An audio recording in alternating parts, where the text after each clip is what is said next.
ইডির প্রশ্নবাণ সামলে CGO complex থেকে বেরিয়ে আরও আগ্রাসী মেজাজে তৃণমূলের সর্বভারতীয় সাধারণ সম্পাদক অভিষেক বন্দ্যোপাধ্যায়।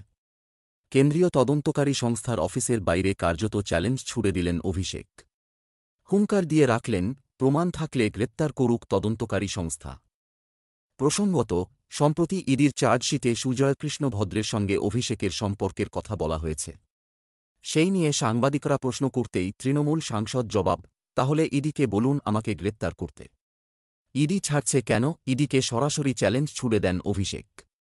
বললেন, আমি চ্যালেঞ্জ করে যাচ্ছি, ক্ষমতা থাকলে, বুকে দম থাকলে আমাকে গ্রেপ্তার করুন। অভিষেকের বক্তব্য, তাঁকে গ্রেপ্তার করা হলে বয়ান আদালতে জমা দিতে হবে এবং তাহলেই সব স্পষ্ট হবে তিনি কোন তদন্তে সংশ্লিষ্ট তদন্তকারী সংস্থাকে কী বলেছেন।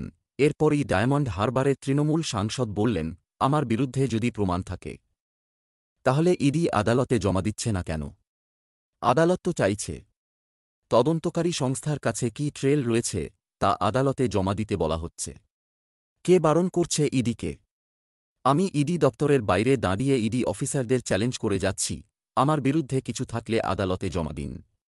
কেউ বারণ করছে না। তৃণমূলের সর্বভারতীয় সাধারণ সম্পাদকের বক্তব্য, যদি তাঁর বিরুদ্ধে কোনো প্রমাণ যদি আদালতে জমা দেয়, তাহলে আদালত তাঁকে রক্ষাকবচ দেবে না।